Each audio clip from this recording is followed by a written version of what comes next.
because President Trump is escalating his rhetoric ahead of the midterm elections. The president yesterday called for Republicans to take over elections while ranting about his 2020 loss to Joe Biden.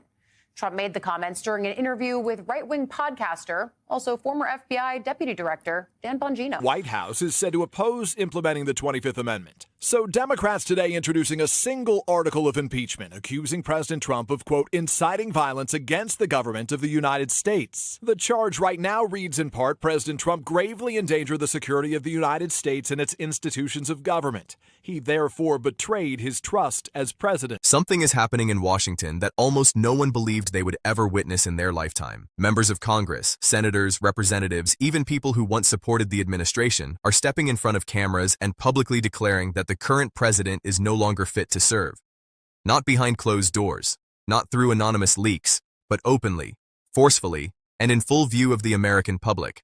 It's the kind of political eruption that usually marks the collapse of unstable governments overseas, not the inner workings of the United States Congress. Yet here we are, with more than 100 lawmakers demanding that the president step aside, be impeached, or be removed under the 25th Amendment. And the intensity behind these demands isn't fading. It's accelerating, picking up speed every hour, creating an atmosphere on Capitol Hill that feels more like a constitutional pressure cooker than a functioning legislative body. What pushed them to this point? Why now? And what are the real odds that any of these calls for removal will turn into action? Because the story isn't as simple as fiery speeches or angry interviews. It's the accumulation of something deeper. Concerns that have been building silently for years, now erupting into full-scale political revolt. It started with rhetoric that has grown more extreme heading into the midterms. The president doubled down on the claim that the 2020 election was stolen, despite courts, officials, and investigations repeatedly saying otherwise. In a recent interview with a right-leaning podcaster and former FBI deputy director, he insisted that Republicans should take control of elections across the country, as if federal authority overrides the laws that clearly place election operations in the hands of states. Constitutionally, he doesn't have that power. Congress sets the general rules, and states carry them out. But he kept making the claim anyway, brushing aside legal limits and acting as if the system itself could be rewritten simply because he said so. That moment wasn't just another headline. It was the spark that lit the fuse. Members of Congress, already uneasy after months of unpredictable behavior, felt the ground shift. Many had held their concerns quietly, unwilling to challenge a president with a fiercely loyal base. But this time, the reaction was immediate. Senators from his own party exchanged worried looks. House members began discussing out loud what had previously only been whispered, that the president's grip on reality might be slipping, and that his increasing volatility could put the country at risk. Some described the situation as a tipping point. Others said it was the most alarming escalation they'd seen since the last constitutional crisis. And within hours, microphones were switched on and cameras pointed, capturing the moment Congress decided to speak out.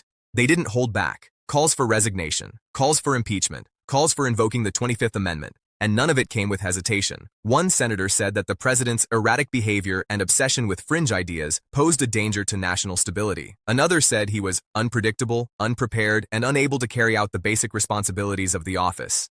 These weren't low-profile lawmakers. These were committee chairs, national security leaders, influential voices inside both parties. They weren't asking politely. They were demanding action. Behind the scenes, staffers described Capitol Hill as on fire. Meetings ran late into the night. Phones rang non-stop. Conversations between leadership offices took on urgent tones, and the number of lawmakers speaking publicly grew from a handful to dozens, then hundreds. Some of them cited the same concerns.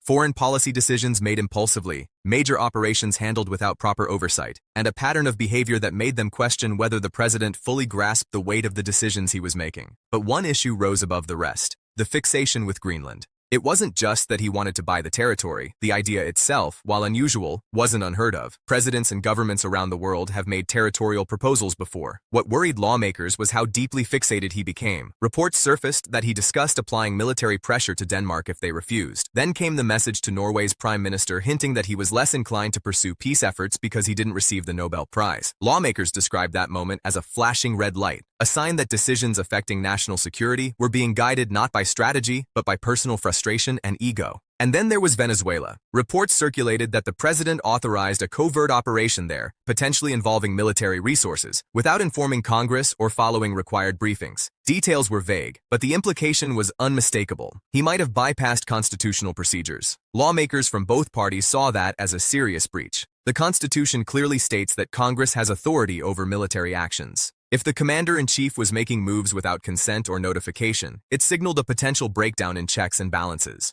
The combination, Greenland fixation, foreign operations without authorization, increasingly extreme rhetoric, created the perception of a presidency spinning out of control. For many lawmakers, this wasn't a political disagreement anymore. It was a question of national stability. Yet the president continued forward as if nothing was happening. He brushed off criticism, mocked calls for resignation, and dismissed concerns from within his own party as irrelevant whining. That defiance, ironically, fueled the revolt even more. Lawmakers interpreted his refusal to acknowledge the firestorm as evidence that he didn't grasp the seriousness of the situation. And when someone in leadership doesn't recognize danger, other leaders start preparing to act. But here's where things get complicated. Removing a president is extremely difficult, and Congress knows it. Resignation is the simplest method. He could just announce he's stepping down, and the vice president would immediately take over. No votes, no hearings, no constitutional battles. But realistically, resignation isn't an option. This president has never backed down. Not after impeachment proceedings, not after losing the 2020 election, not after facing national outrage. He has always framed criticism as an attack, not a warning. Members of Congress understood that resignation would never happen voluntarily. Not now, not ever. That leaves impeachment, the most direct constitutional tool at Congress's disposal. But impeachment is a multi-step, high-threshold process. It begins with a simple majority vote in the House, and this House is controlled by the president's own party. That means dozens of Republicans would have to break with him publicly. Voting to impeach a president from your own party is one of the riskiest political moves possible. It can destroy fundraising networks, alienate base voters, and invite primary challengers with national backing. For many lawmakers, even those who believe he is unfit, impeachment would mean political suicide.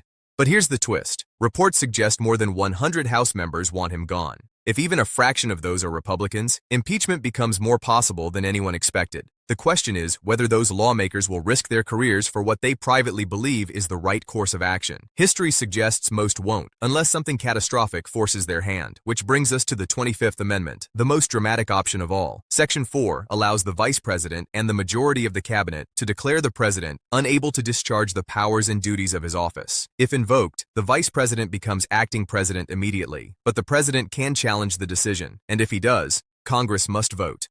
To keep him out of power, they would need a two-thirds majority in both chambers, a nearly impossible threshold, especially in today's political climate. And that's not the only obstacle. Cabinet members were chosen for loyalty. Their entire careers are tied to the president. Turning against him would mark them forever. They would face backlash, threats, personal risk, and political exile. So while lawmakers talk about the 25th Amendment on camera, behind the scenes they admit it's mostly symbolic, a statement of concern, not a realistic pathway. So if resignation is unlikely, impeachment is politically dangerous, and the 25th is nearly impossible. Why are lawmakers pushing so hard? Why are they speaking loudly, forcefully, and relentlessly? Because pressure itself is a weapon. Public pressure weakens a president. It damages political capital. It restricts what he can do. It invites investigations, hearings, subpoenas, and legal scrutiny. Even without removal, Congress can paralyze an administration simply by keeping the spotlight hot enough. And that's exactly what they're doing. They want history to show they tried to act. They want voters to know they took a stand. And with midterms approaching, taking a public stance against the president energizes their base, drives fundraising, and helps cut through competitive races. But beneath all the politics lies something more serious, a quiet fear spreading through Washington. What if he goes further? What if the next foreign policy decision goes too far? What if another unauthorized operation emerges? What if his rhetoric sparks unrest? What if his fixation with Greenland or another territory escalates into an international standoff? For the first time, members of Congress are questioning not just his judgment, but his stability. They've seen enough unpredictable decisions to worry about what might come next. Critics say he's becoming more isolated, more reactive, and more determined to reshape the system around his personal beliefs. Supporters insist he's simply bold and misunderstood, but the sheer number of lawmakers calling for removal suggests something deeper. Something that feels like the country is approaching a breaking point. And through it all, the president keeps moving forward, pretending the revolt isn't happening. But that silence, the refusal to acknowledge the political earthquake shaking Congress, may be the biggest warning sign of all. Because the longer he ignores the pressure, the more lawmakers feel their only option is escalation. And escalation in Washington rarely ends quietly. We're watching a constitutional storm forming in real time. Senators demanding resignation, representatives drafting impeachment language, commentators openly discussing whether cabinet members might reach for the 25th Amendment. These aren't fringe ideas anymore. They're mainstream conversations happening in the halls of power. The biggest question now is whether all this noise leads to action, or whether it becomes another moment of political theater that eventually fizzles out. Some believe Congress is inching closer to a line they cannot uncross. Others think they're bluffing, raising their voices ahead of the midterms for political advantage. But one thing is certain. The foundation of American leadership is being tested. A presidency under siege, a Congress nearing open revolt, and a nation watching to see who makes the next move. If the president takes one more step that lawmakers interpret as reckless, the balance might finally tip. Not because they want to remove him, but because they feel they must. They swore an oath to protect the nation, and some now believe that oath requires them to step forward, even if the odds of success are razor thin. We are in uncharted waters. The Constitution gave Congress and the cabinet tools for moments exactly like this, but using them has always felt theoretical, until now. And whether this moment ends in resignation, impeachment, a 25th Amendment standoff, or a political stalemate, one thing is clear. The cracks are widening, the pressure is building, and Washington is bracing for whatever comes next. If you want to stay ahead of this unfolding crisis, because trust me, more is coming, make sure you subscribe, turn on notifications, and stay locked in. This story is nowhere near over, and the next chapter might be the most dramatic yet.